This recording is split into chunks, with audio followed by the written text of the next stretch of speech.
Bonjour Jean-Pierre Lebrun, merci de nous avoir rejoints aujourd'hui. Alors vous êtes psychiatre et psychanalyste et depuis plusieurs années vous vous intéressez aux questions d'éducation. De 2010 à 2012, dans le cadre de la préparation du congrès de l'enseignement catholique, vous aviez animé un séminaire avec des directeurs et vous y aviez approfondi ce qui fait la difficulté de diriger aujourd'hui. Dans le prolongement de ce premier séminaire, vous en avez mené un second, intitulé « Comprendre ce qui fait la difficulté de l'école aujourd'hui ». La particularité de ce séminaire est d'avoir été mené avec des acteurs de tous les niveaux d'enseignement, donc autant primaire que secondaire, supérieur, promotion sociale, centre PMS, mais aussi avec des acteurs qui occupent différentes places dans le système, des enseignants, des agents PMS, des directeurs des différents niveaux, des parents, des membres de pouvoir organisateur. Alors pour commencer, pouvez-vous nous dire ce qui, d'après vous, fait cette difficulté de l'école aujourd'hui, l'école entendue au sens large, et ce qui fait que cette difficulté est plus importante, à votre avis, aujourd'hui qu'hier? Oui, mais c'est une question simple et vaste. Je dirais comme suit. Bon, bien sûr, c'est à partir d'abord de ma formation à moi que j'ai pensé ces questions telles que nous avons eu l'occasion de les travailler ensemble au cours de ces années. Donc je ne prétends pas du tout ici avoir une réponse exhaustive à la question. Je crois qu'il y a plein de problèmes qui se posent aujourd'hui à l'école, qui vont de la marchandisation de l'enseignement pour aller vite à la question des budgets, des problèmes de décret. Enfin, il y a une masse de problèmes. Ce n'est pas évidemment par ce biais-là que j'aborde les choses, je ne prends que par un seul biais, mais je crois quand même que ce biais est assez crucial et je le ferai tourner autour de l'évolution de société est en train d'amener une modification des liens entre la famille et l'école. Bon, ce serait quelque chose autour de ça. La modification de société générale, on ne va pas le développer, j'imagine, longuement, mais disons quand même qu'on est passé d'une société verticale, transcendantale, religieuse, pyramidale, à une société qui se veut horizontale, laïque, qui se veut surtout horizontale, donc du coup,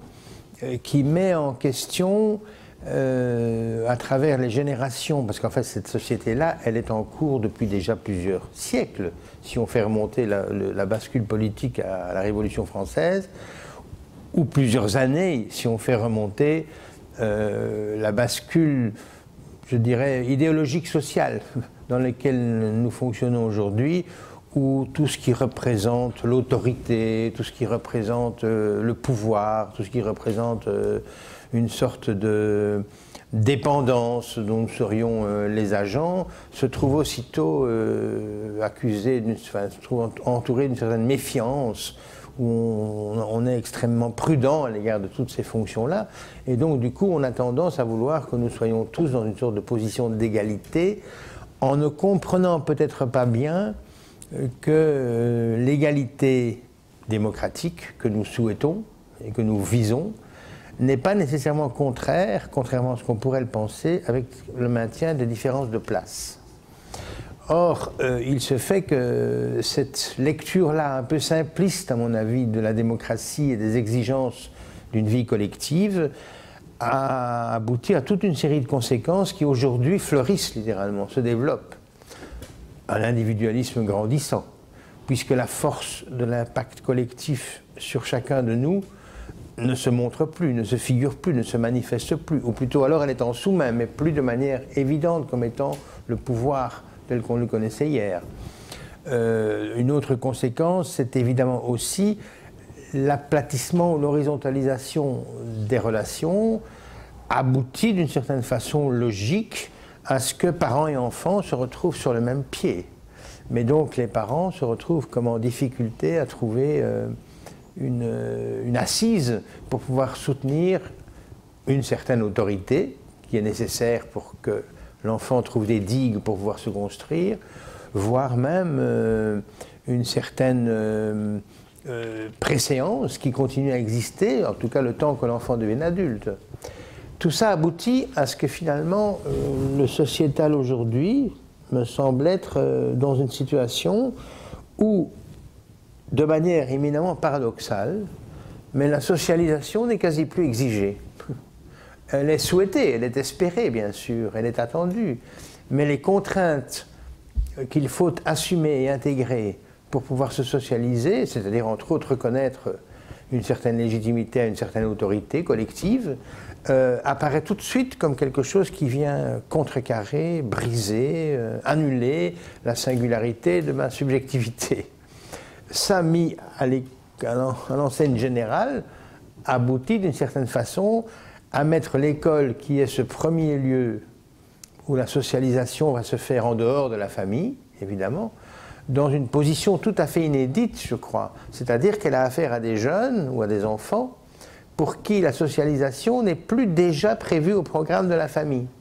Parce que devant cette sorte de monde qui se trouve tout à fait horizontal, les repères ne se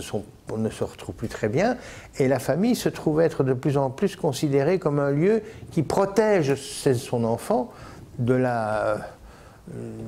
douleur, j'ai envie de dire, de ce que va être l'existence, que ce soit celle au travail ou celle, voire déjà de l'école, où il faudra forcément rencontrer des autres qui ne seront pas les mêmes que moi. Il faudra leur faire une place, il faudra donner sa place à de l'altérité. Tout ça, c'est pas si simple à métaboliser pour un enfant. Il me semble que dans le modèle dont nous venons, très longtemps a encore existé dans la famille, par le biais de l'intervention paternelle ou par le biais d'autres que le père, mais une sorte de démarche qui faisait une sorte de marchepied à ce que progressivement le social prenne de la place. Et bien voilà qu'aujourd'hui, la famille s'est plutôt comme refermée sur elle-même, se protège plutôt de l'institution scolaire, qui du coup, elle, se trouve à devoir assumer des enfants pour qui ce travail n'est plus inscrit déjà dans leur programme, si on veut. Alors, c'est peut-être le côté éminemment inédit. Alors, ça ne couvre loin de moi cette idée, pas tous les parents, ni tous les enfants, mais c'est quand même suffisamment profond et général que pour que ça atteigne un peu tout le monde. La célèbre fable où on était tous, on n'était pas tous morts, mais on était tous atteints de la peste, ça pourrait bien être expliqué à cet endroit-là, enfin venir dire ça. Oui, je crois qu'il y a une sorte de changement important qui s'est fait entre la famille, ce qu'elle constitue pour l'enfant, et l'école comme repérage de la socialisation pour la première fois en dehors de la famille, mais qui devrait déjà être préparée à l'intérieur de la famille et qui semble avoir quelques difficultés à l'être.